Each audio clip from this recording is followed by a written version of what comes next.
A tie? A tie. Okay, hi. Welcome. It's SportsCenter. I'm Scott Van Pelt here in the nation's capital. What a day in the sports world. You know the drill. We're going to break down all the action in the NFL.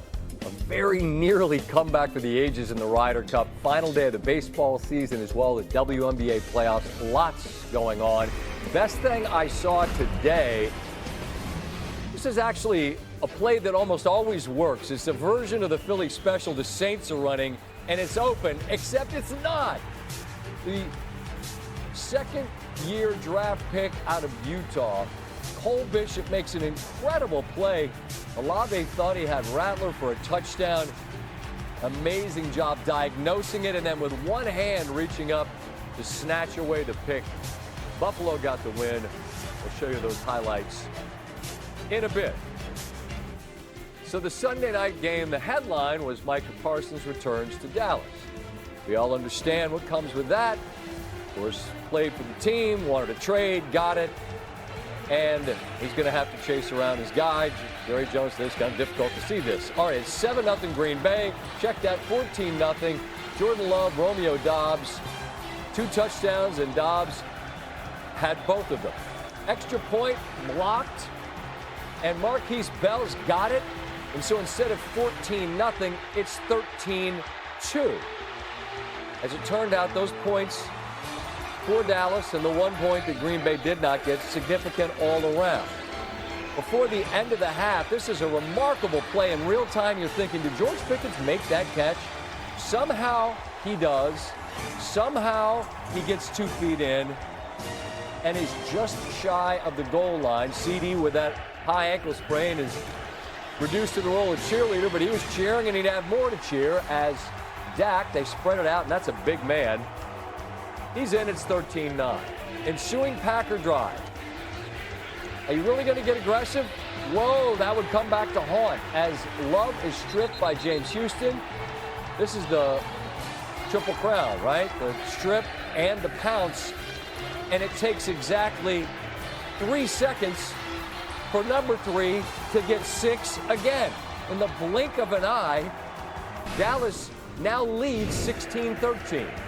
Green Bay gets a score to lead 20-16.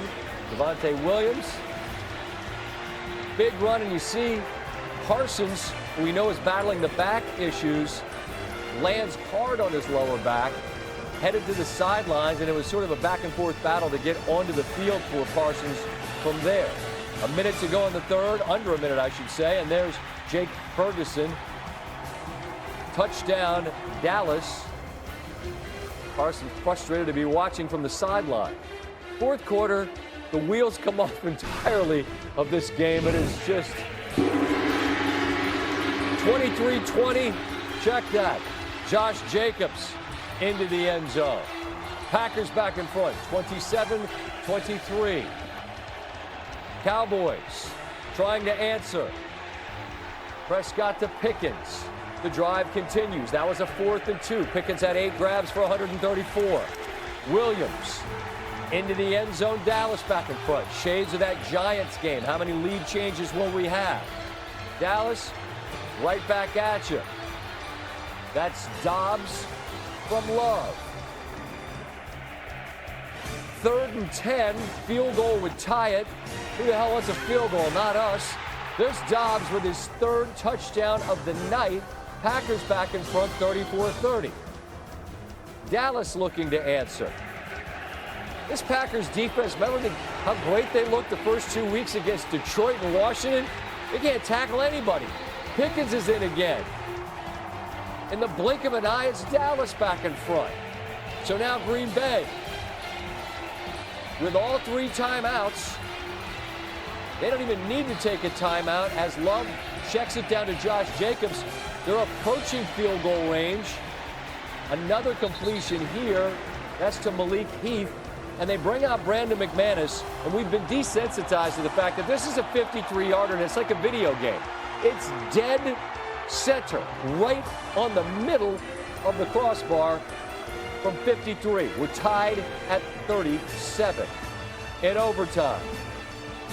Dallas starts with the ball. Green Bay won the toss. You give it to them because you get 4 downs to see what you need to do if you need to do something to answer score. This is an amazing ad lib where Prescott is flushed out, heaves one, and it's an amazing job from Jalen Tolbert. Those pebbles are the telltale and super slow-mo. Credit to the line judge. He got it right off the bat. All night long, Dallas was able to largely minimize the impact of that man, but then Parsons is able to chase down Dak. They settle for a field goal. So now Green Bay on 4th and 6. They need to answer. Love to Golden, the rookie. Now Love. That's to Dontavian Wicks. Out of timeouts, Green Bay and Love dump it off to Emmanuel Wilson. Look at the time, 20. Clock's ticking. Clock's ticking. Clock is ticking. He throws the pass with 3. It's incomplete, and with 1 second left after the pass to Golden falls incomplete. And here comes McManus, who looked to have injured himself on the kickoff. He didn't have much leg there. He kind of winced away, but he's right down the middle. And all of that, for that, a tie, and you see Parsons and Dak afterwards exchanging the friendship, and I'm sure what the hell was that? Some Hasselbacks alongside.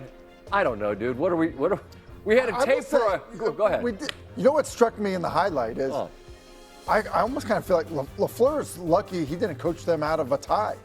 Because when I'm watching that and seeing it, the aggressiveness at the end of the first half, because you're backed up in your own end. It's not 21 seconds. Yeah, there's 21 seconds. So like I understand we are taking for granted how far our guys are kicking these field goals now. Yep. But that aggressiveness led to a fumble, which led to a score, which put you behind, and then the end of overtime there.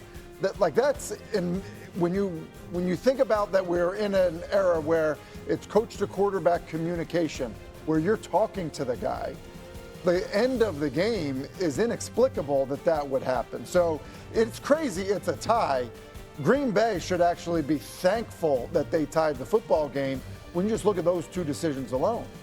I will say, when you're on the field in those moments, fog of war is a real thing. You'll forgive the illusion, it's a football game, but you know what I'm saying. Yeah. It's chaotic, and it's hard to process in real time.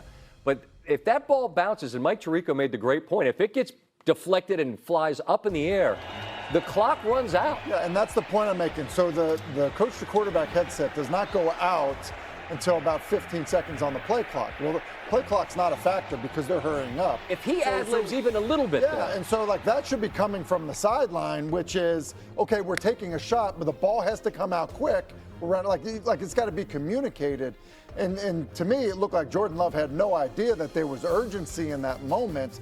They're extremely fortunate that McManus had an opportunity to even to kick the field goal. What's this a signal for? I mean, huddle up. Yeah. That's what he was doing. I mean, there's a lack of awareness. And I'm thinking, if you do this, it's going to be lights out. So, okay. So I think like the big thing is, as much as it probably doesn't feel good for Green Bay, they are extremely fortunate to have a tie, and it may end up benefiting them later. I think the other story is Green Bay's defense needs to wake up somehow, because this was a group that everybody was really excited about. Now you add Parsons. They were good a year ago, and now all of a sudden, it doesn't seem like they can stop anybody. There was very little pass rush. They did not do a good job stopping the run game. Dallas had a very good plan in terms of how to deal with Parsons and minimize his effort. But for a hustle play, he really had no impact on the game. And so, I do think when you look at Green Bay's defense, maybe through 2 weeks, we thought they were something that they're not. Dallas is already America's team and all that. Everybody's going to watch. That'll do a massive number on NBC, but it's going to get even more out of control because every game's apparently a pinball game. Yeah, I mean, they are fun to watch. It was good quarterback play, bad defense. Am I supposed to ask anything else about this game, Josh? Or am I supposed to go forward? Okay. All right. I have more time. It's moving target. We come on late. I don't know if we're going to shrink. This Green Bay team that week 1 against Detroit, And Thursday night against Washington, man, this team is something else. They let a 10-0 lead get away in Cleveland. They lose, block kick, long when they lose. This, they tie, and they're lucky to tie. Yeah. They go into a bye feeling what about who they are? Oh, I think this should be, the last 2 weeks should be a wake-up call for them. Yeah, there's no doubt Cleveland's got a good defense, and so you can see how an offense maybe would have a hard time with Cleveland. But the way that game ended, and the way, when you consider, and coaches will talk about all three phases and all that, like that's a loss that stings. Then, you have a game where it feels like you're dominating it at the very beginning. And then after that, you really, like as we just talked about, you're fortunate to come away with a tie. I think the bye week really should be a wake-up call of, look, we're feeling pretty, too good about ourselves after the first 2 weeks of the season if you're the Green Bay Packers. It's actually kind of wild when you process what Dallas was able to do at the end of the first half, the touchdown under a minute, a strip sack, and an immediate touchdown to take the lead, and then their ability to very nearly exhaust the clock in the middle of that last sequence there. I don't know, it just feels like I'm selfish. I got no dog in the fight. I just wanted a result here for us to be able to discuss so we don't have one. And listen, it should be encouraging that Dak is playing at the level he's playing at with no CeeDee Lamb. No CeeDee Lamb. But I think that even, accentuates it even more on the Green Bay side of things. All right, shall we move forward? Highlight between two 1-2 teams.